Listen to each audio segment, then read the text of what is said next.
तो बिस्मिल्लाहिर्रहमानिर्रहीम एंड अस्सलाम वालेकुम। मुझे अदील अहमद कहते हैं और मैं डॉक्टर ईसा लैब में लैब और डायग्नोस्टिक सेंटर में एज ए मैनेजर रेडियोलॉजी काम कर रहा हूँ। हमारी आज खुशकिस्मती है कि हमारे साथ कराची के मायाराज doctor neurosurgeon doctor Aurangzeb Abbasi sahab मौजूद हैं हमारे यहाँ। और ये हमारे जो ब्रेन ट्यूमर्स का इंसिडेंस देखा गया है कि काफ़ी ज़्यादा बढ़ा है, पिछले 10 सालों में तकरीबन डबल हो गया है। अब उसकी रीजंस भी बताएंगे डॉक्टर साहब हमें, और ये बताएंगे कि किस तरह से एक आम आदमी उसको रिकॉग्नाइज कर सकता है। डॉक्टर साहब अस्सलाम। ब्रेन ट्यूमर देखें, एक तो आजकल वाकई बहुत बढ़ गया है। लास्ट डेकेड से अगर हम पिछले 10 सालों से देखें तो ब्रेन ट्यूमर में काफ़ी इजाफा हुआ है, और उसकी वजूहत जो देखी गई हैं अक्सर वो देखा गया है कि रेडिएशन शुआओं का बहुत ज़्यादा बढ़ जाना, और दूसरी ग़िज़ा जो है जैसे केमिकल्स वगैरह उनमें डाले जाते हैं, या जो पैक्ड फूड आता है केन्ड फूड का ज़्यादा इस्तेमाल, और उसके अलावा जो है जेनेटिक्स। तो जो हमारे इंस्टीट्यूशन में देखा गया है वो केन्ड फूड है, केमिकल्स जो सब्जियों में यूज़ होते जो पहले नहीं होते थे। आपने देखा था कि आज से 15-20 साल पहले इतना उनका रुझान नहीं था, लेकिन वो जैसे ही बढ़ा है तो ब्रेन ट्यूमर्स, इवन जिस्म के दूसरे ट्यूमर्स में भी काफ़ी हद तक इजाफा हुआ है। और वो सिर्फ ना पाकिस्तान के अलावा दुनिया भर में इन चीज़ों को ऑब्ज़र्व किया गया है कि ये काफ़ी तेज़ी से ब्रेन ट्यूमर्स वगैरह बढ़े। तो 3 चीज़ें इनकी मोस्ट कॉमन रीजंस ये हैं। अच्छा, थोड़ा सा हमारे कॉमन मैन के लिए क्या बताएंगे, कम्युनिटी के लिए किस तरह से रिकॉग्नाइज करें? अक्सर देखा गया है कि ब्रेन ट्यूमर्स डिफरेंट टाइप के होते हैं, कहीं बीनाई चली जाती है, सर दर्द बहुत ज़्यादा होता है, ये बहुत अच्छा आपने सवाल पूछा। इनकी रिकग्निशन या इनको पहचानना बहुत ज़रूरी है। बहुत सारे लोग ऐसे हैं जो हमारे पास देर से प्रेजेंट करते हैं। लोकेशन कहाँ पर ट्यूमर है उस पर डेफिनेटली डिपेंड करता है, लेकिन सर दर्द होना, शदीद सर दर्द होना, स्पेशली सुबह सुबह उठने के बाद, नज़र का कमज़ोर हो जाना, यूजली एक आँख में या दोनों में बहुत तेज़ी से 2-4 महीनों में मरीज़ देखेगा कि उसकी बिनाई कम होती हुई जाए, और जो आम चीज़ें वो कर रहा है, चश्मे का नंबर चेंज करवाना, ये करवाना, वो चीज़ें असर नहीं कर रही। दूसरा ये है कि उसके साथ हाथ या पाँव की कमज़ोरी, हाथ में पाँव में कमज़ोरी होना शुरू हो जाएगी, जो प्रोग्रेसिव होगी, जो रुकेगी नहीं बल्कि बढ़ती जाएगी वक्त के साथ। और एक और इनकी आम अलामत होती है झटके पड़ना, फिट्स पड़ना। फिट्स, झटके पड़ना, दौरे पड़ना, ये 2 किस्म के होते हैं। एक जिसमें बंदा पूरी तरह बेहोश हो जाए और उसको पता ना चले, बल्कि आसपास की सराउंडिंग के लोग देखें और उसको रिकग्नाइज करें। सेकंड ये होता है कि मरीज़ को कुछ सेकंड पहले अंदाज़ा हो जाता है या 1 मिनट पहले कि मुझे झटके पड़ने वाले होते हैं, उसमें मरीज़ अमूमन होश में ही होते हैं। एक ही अब इसमें मैं ऐड करता चलूँ कि लोग अक्सर साइंस को, इन प्रेजेंटेशंस जो ब्रेन ट्यूमर्स की होती है, इसको इग्नोर करते हैं। वो इस तरह से कि किसी को दौरे पड़ रहे हैं तो हमारे यहाँ ट्रेंड है कि भाई जिन चढ़ गया है, फलाना है, मतलब फिट्स पड़ रहा है, एक साइन है, आप दिखा है, उसके लिए इन्वेस्टिगेट होगा पेशेंट, लेकिन नहीं, इसमें भी काफ़ी देर हो जाती है। इसी तरह से हाथ पाँव की जो कमज़ोरी है उसको इग्नोर किया जाता है, पहले मेडिकेशन वगैरह सिंपल यूज़ की जाती है, या मरीज़ अपनी तरफ से इग्नोर कर रहा होता है। या नज़र का बहुत तेज़ी से कमज़ोर होना, उसको भी, और हेडेक जो बहुत देर तक रहे, शदीद हो, और स्पेशली सुबह सवेरे अर्ली मॉर्निंग हेडेक जो हो वो ज़्यादा इसमें आता है। तो ये इसकी आम अलामात है। अगर दिमाग के पिछले हिस्से में होता है, नीचे वाले हिस्से में, तो पेशेंट के चलने फिरने में मुश्किल होगी, वो चलेगा तो एक तरफ गिरेगा। कानों में कॉन्टीन्यूस उसको एक आवाज़ जैसे मशीन साउंड होता है, वो कॉन्टीन्यूस उसको चलेगा। तो ये सारी प्रेजेंटेशन है जिसकी वजह से पेशेंट को कंसल्ट करना चाहिए न्यूरोलॉजिस्ट। ठीक है। और अगर ये साइन सिम्टम आए तो सूरन उसको कहाँ पे जाना चाहिए? अक्सर ये सवाल होता है, न्यूरोलॉजिस्ट के पास जाएं या न्यूरो सर्जन के पास जाएं? देखिए, इस तरह के केसेस तो बहरहाल न्यूरो सर्जन ही देखते हैं, लेकिन अगर न्यूरोलॉजिस्ट भी रिलेटेड हैं ब्रेन के साथ तो चले उनके पास चले जाते हैं, तो इवेंचुअली वो रेफर न्यूरो सर्जन को ही करते हैं। तो ये है कि आइदर न्यूरो सर्जन या न्यूरोलॉजिस्ट इनको देख सकते हैं। अच्छा, पिछले 10 सालों में डायग्नोसिस में बड़ी तेज़ी, ड्रामेटिक चेंज आई है और बहुत ज़्यादा तरक्की हुई है। क्या आप बताएं कि रेडियोलॉजिकल जो इन्वेस्टिगेशन होती है उसमें क्या प्रोटोकॉल होता है? मिसाल के तौर पे कहाँ भी एक्सरे शुरू करते हैं, कब ज़रूरत होती है, अल्ट्रासाउंड का कोई रोल, इसी तरह MRI और CT ये भी बहुत पॉपुलर हो गए हैं और बहुत सारी जगहों पे अवेलेबल है। तो आप क्या बताना चाहेंगे कि किस तरह से प्रोटोकॉल करना चाहिए? माशाल्लाह रेडियोलॉजिकल एडवांसमेंट तो बहुत अच्छी आई है और उसमें ईसा लैब का भी बड़ा रोल रहा है। और इसकी ज़रूरत इसलिए भी है कि हमें बहुत सारी बीमारियां देखनी होती है कि आइदर वो एक्टिव हैं या नहीं है, क्या वो पहले थी अब नहीं रही, अपना एक मार्क छोड़ के चली जाती हैं। तो कभी कभी उसको डायग्नोस करना बहुत ज़रूरी होता है। अगर हम ब्रेन ट्यूमर्स पे बात करें, जो इनिशियल मैनेजमेंट है, इनिशियल जो टेस्ट हम करवाते हैं that is CT scan brain, जो हमारा बहुत ही बेसिक है और उससे हमें पता चलता है कि ब्रेन ट्यूमर कहाँ पे है। उसने दिमाग का जो पानी है जिसको हम कहते हैं कि वेंट्रिकल्स के अंदर होता है, उसको रोका है या नहीं, हाइड्रो तो नहीं हो रहा, दिमाग में पानी तो जमा नहीं हो रहा। इस तरह के बहुत सारे सवाल के जवाब मिल जाते हैं। लेकिन सीटी स्कैन ये समझिए कि एक सस्ता है कंपैरेटिवली टू एमआरआई, तो इनिशियली वो किया जाता है। उसके बाद वो आते हैं एमआरआई की तरफ। एमआरआई पे हम देखें तो हमें एमआरआई कंट्रास्ट हमारा बेसिक है, उसके बेसिस पे हम प्लान करते हैं सर्जरी कि हमें किस तरह से अप्रोच करना है, क्या है ट्यूमर की साइज़ कितनी है, उसकी साइट कौन सी है और कितना हमें निकालना है, और दूसरी चीज़ों के इम्पोर्टेंट स्ट्रक्चर्स के कितना आसपास है। तो उसके इमेजेस की मुख्तलिफ क्वालिटी है और अब तो 1.5 एंड 3 टेस्ला भी अवेलेबल है, तो उससे काफ़ी पेशेंट को हेल्प मिल जाती है। तो ये हमारे बेसिक है। बाकी आप ये कहें कि जिस तरह से एक पेशेंट है जिनको स्ट्रोक हुआ है, आउट ऑफ द वे अगर मैं बात करूँ, तो उनमें हमें इस्केमिक चेंजेस जो आती है, दिमाग के कितने हिस्से को ब्लड सप्लाई मिल रही है, कितने को नहीं, तो उसमें फिर हम perfusion weighted image, diffusion weighted image, इस तरह की चीज़ें करवाते हैं जो पेशेंट के लिए बहुत ज़्यादा फ़ायदेमंद होती हैं ऑन स्पॉट में। तो हमारे बेसिक्स में आता है अगर हम ब्रेन ट्यूमर करें तो हम सीटी स्कैन करवाते हैं और then we go for MRI contrast brain. ठीक। अच्छा, वो एक चीज़ और हमें बताएं कि ब्रेन ट्यूमर्स के उतारने मुख्तलिफ बातें हमारी पॉपुलेशन में पाई जाती है कि एक तो ये एक लोग हैं वो कहते हैं कि ब्रेन ट्यूमर हो गया तो फिर इलाज बंदे का एंड है। आप ये बताएं कितने टाइप्स के होते हैं, मैलिग्नेंट ट्यूमर्स कौन से होते हैं, प्रोग्नोसिस उसमें कितना होता है, और उसी तरह से नॉन मैलिग्नेंट ट्यूमर्स जो क्योरेबल नहीं होते हैं, उन दोनों में थोड़ी सी। आपने बहुत अच्छा सवाल किया जिनके मतलब लोगों में बहुत ज़्यादा एक चीज़ होती है कि भाई हम कहीं अपाइश तो नहीं हो जाएंगे या इसका इलाज मुमकिन ही नहीं है। तो ऐसा बिल्कुल भी नहीं है। ब्रेन ट्यूमर्स का इलाज है और बहुत सक्सेसफुल इलाज है। ऐसा नहीं कि अब एक बीमारी जो प्रोग्रेस हो रही है, जो वक्त के साथ बढ़ी, आखिर उसको सर्जरी करके या किसी और मेथड के साथ किसी न किसी स्टेज में हमने रोकना होता है। सबसे पहले तो डायग्नोस, दो तरह के ट्यूमर्स होते हैं, बेनाइन और मैलिग्नेंट। बेनाइन वो ट्यूमर्स होते हैं जो बहुत स्लो, बहुत आहिस्ता इसके साथ बढ़े। मैलिग्नेंट वो होते हैं जो कुछ महीनों में अपनी साइज बहुत ज़्यादा इंक्रीज कर दें। तो इन दोनों का काफ़ी फ़र्क है। अगर बेनाइन ट्यूमर का इलाज किया जाता है तो पेशेंट अपनी नॉर्मल लाइफ गुजार सकता है जैसे वो गुजार रहा है, लेकिन मैलिग्नेंट ट्यूमर खतरनाक होते हैं। इनके लिए डायग्नोस के लिए बायोप्सी करना बहुत ज़रूरी है। पेशेंट अगर आता है, एक तो जैसे मैंने कहा कि इमेजिंग बहुत एडवांस है, जैसे एमआरआई वगैरह होता है तो हमें अंदाज़ा हो जाता है कि भाई ये किस तरह का ट्यूमर है और इसके आसपास के एरिया में कितना नुकसान पहुंचा है। तो इस तरह से हमें काफ़ी अवेयरनेस मिल जाती है ब्रेन ट्यूमर की। तो उसी के बेसिस पे हम डायग्नोस पेशेंट को काउंसिल भी करते हैं। लेकिन ये है कि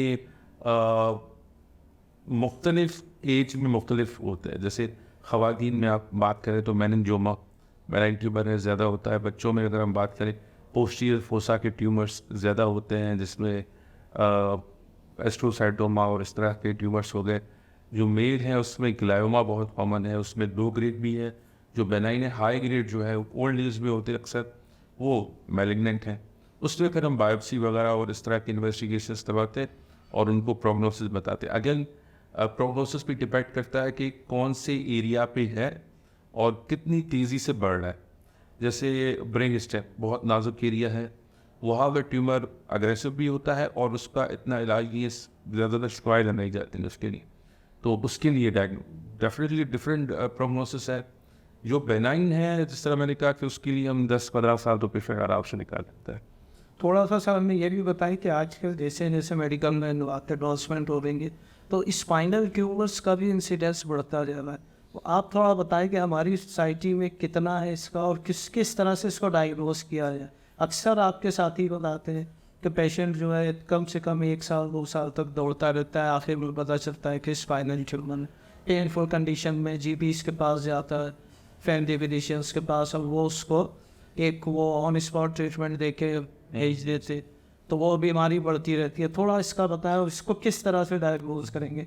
क्या इस रेज या अल्ट्रासाउंड यूजफुल है, या उसके लिए भी हम सीटी? यार इसमें ये है कि पेशेंट को बैक पेन बहुत ज़्यादा रहेगा, रात को पेशेंट को सोते वक्त ज़्यादा तकलीफ होती है कंपैरेटिवली दूसरे उनके, और आर्म मेडिकेशन जो है उस पर असर नहीं करती है। जो आर्म मेडिकेशन बैक पेन और इसके लिए दी जाती हैं तो उस पर इतनी असरअंदाज नहीं होती। हाँ, पाँव में डिपेंड करता है ट्यूमर किस तरफ है, सर्वाइकल में है, गर्दन के पास है, तो हाथ और पाँव दोनों की होगी। लेकिन अगर गर्दन के निचले हिस्से में है, डॉर्सल एरिया जिसको हम बोलते हैं, वहाँ पर अगर है तो यूजुअली पाँव वगैरह की कमज़ोरी के साथ पेशेंट आता है। बहुत ज़्यादा टाँगों में खिंचाव रहना, यूरिन वगैरह का कंट्रोल ख़त्म हो जाना, और चलने में बहुत ज़्यादा मरीज़ को दुश्वारी भी होती है, और कमर का दर्द शदीद होता है। उस सूरत में जो है फिर हम इन्वेस्टिगेशन करवाते हैं, उसमें फिर एक्सरे करवाए जाते हैं, MRI कंट्रास्ट करवाया जाता है पेशेंट का, MRIs करवाए जाते हैं, और उसके बेसिस पर डायग्नोज किया जाता है। अमूमन इस तरह के पेशेंट्स जो है लेट हो जाते हैं, क्योंकि जनरल फिजिशियंस के पास जाते हैं या किसी और डॉक्टर के पास, जो उनको कहते हैं आप इस दवा से ठीक हो जाएंगे, तो उसमें वो अपना काफ़ी ज़्यादा टाइम जो है वो लीच कर सकते।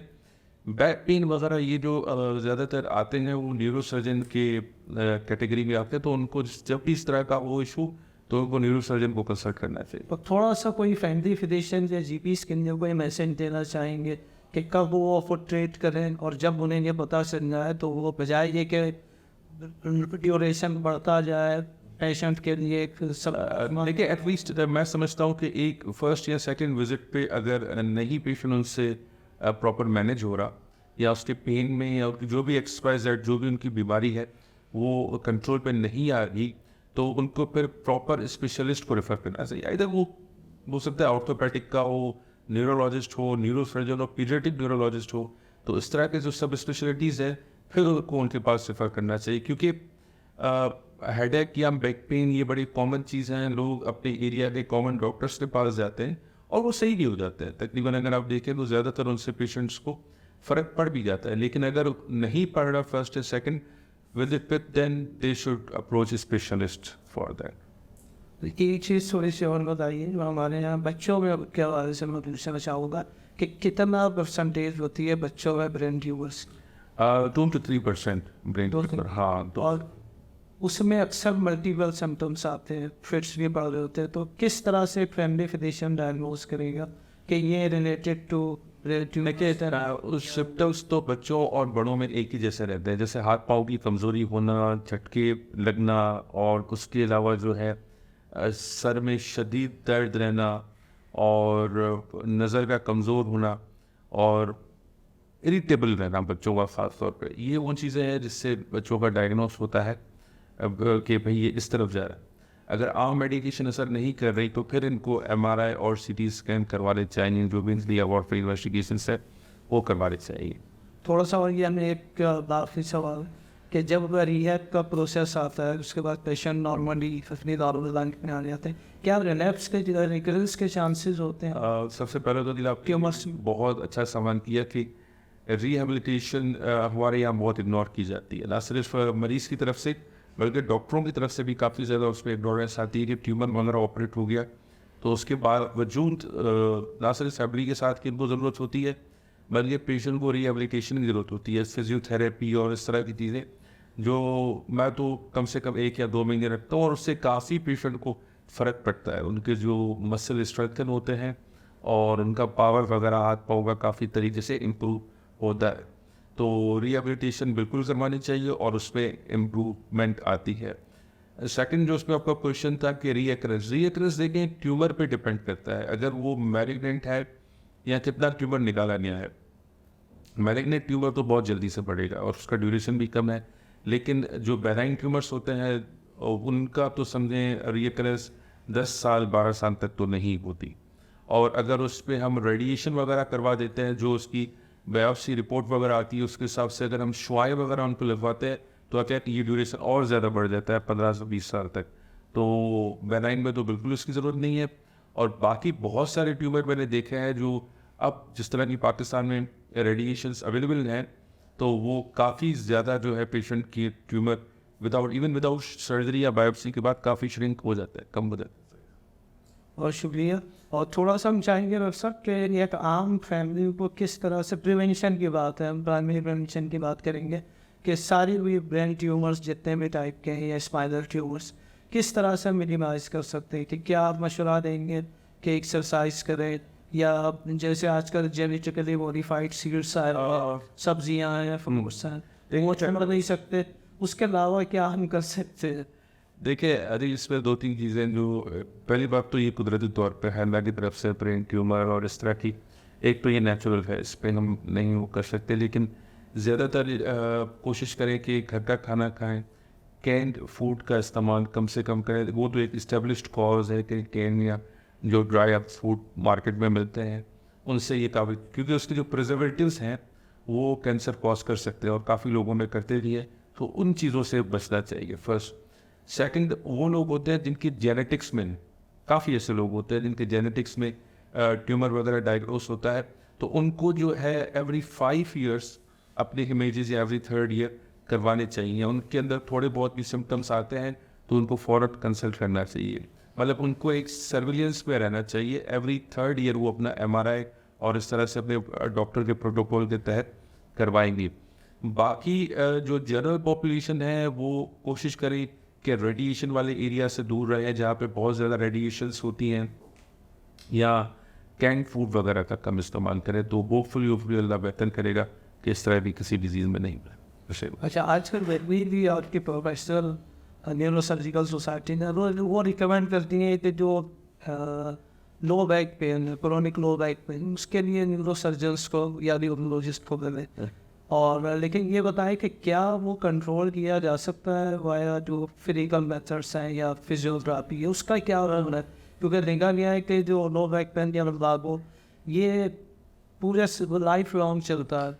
देखिए, रील्स में again low back pain second most common cause है हेडेक के बाद, कि भाई जो लोगों में रहता है लोअर बैक पेन, और उसमें उसकी वजूहत बहुत ज़्यादा है। आइदर उसमें कैल्शियम की कमी है, विटामिन की कमी है, विटामिन डी की कमी है, या पेशेंट का अपने बैठने का पोस्चर ऐसा है ऑफिस में, या उसका जो ये कहते हैं जॉब डिस्क्रिप्शन ऐसी है कि उसको ज़्यादा कहीं बैठना पड़ता है, वो कॉज है। लाइफ में एक्सरसाइज वो कम करता है, या उसको अर्कुल लिसा का जो आम मसला होता है वो है। अब पहले तो उसके कॉज को देखना पड़ेगा कि किस तरह का कॉज है, पोस्चर सही नहीं है, विटामिन की कमी है, कैल्शियम की कमी है, या कहीं उसको डिस्क वगैरह तो नहीं हो गई। तो इन सब चीज़ों के बाद ही उसको असेस किया जाता है। लेकिन हमारे पास जो केसेस आते हैं एज ए न्यूरोसर्जन डिस्क के आते हैं, हम उनको 60-70% तो मेडिकेशन पे ही मेंटेन करते हैं, कि पेशेंट की जो वजह है ज़्यादा बाइक पे ट्रैवल करना, एक ही पोस्चर में बैठे रहना, उनका लाइफ स्टाइल थोड़ा मॉडिफाई करवाते हैं, प्लस में जो मेडिकेशंस हम देते हैं नर्व स्ट्रेंथनिंग के लिए, वो काफ़ी ज़्यादा पेशेंट को इफेक्टिव होती हैं, उससे काफ़ी फ़र्क पड़ जाता है। लेकिन अगर यही डिस्क 60-70% पूरे थीका को, मतलब भारे मगज़ को ये समझे कंप्रेस कर रही है, तो पेशेंट का मुश्किल हो जाता है कि वो मेडिकेशन से कवर हो। तो उसमें हम अब तो काफ़ी मिनिमल सर्जरीज आ गई हैं, एंडोस्कोपिक माइक्रोडिस्टेक्टमी। तो पहले जो बहुत बड़ा चीरा होता था या बहुत बड़ा ऑपरेशन किया जाता था, तो इस तरह से अब नहीं है। अब बहुत ही छोटे से इंसीजन से, चीरे से हम लोग जाते हैं और वो पर्टिकुलर डिस्क या निकाल देते हैं हम, जो मरीज़ को पेन कर रही है। तो इस तरह से बाकी आपने कहा फिजियोथेरेपी, हाँ सर्जरी के बाद, या बहुत ही थोड़ा मसला है मरीज़ का, जैसे मैंने कहा डिस्क अगर 50 या 40% से कम है, तो फिजियोथेरेपी और इस तरह की चीज़ें बिल्कुल पेशेंट को हेल्पफुल हैं। बहुत शुक्रिया डॉक्टर साहब। और थोड़ा सा आप इंट्रोड्यूस कर दें कहाँ कहाँ बैठते हैं डॉक्टर साहब? मैं यूजुअली प्रैक्टिस करता हूँ न्यूरोस्पाइनल कैंसर केयर इंस्टीट्यूट में कराची में, और उसके अलावा पाक इंटरनेशनल में बैठता हूँ, और उसके अलावा मेरी हैदराबाद में भी 1-2 दिन प्रैक्टिस है। तो जो भी पेशेंट्स होंगे उनको नंबर वगैरह या जो भी क्लिनिक्स है आपके उस पर होंगी विजिबल, तो वहाँ से कॉन्टेक्ट कर सकते। बहुत शुक्रिया।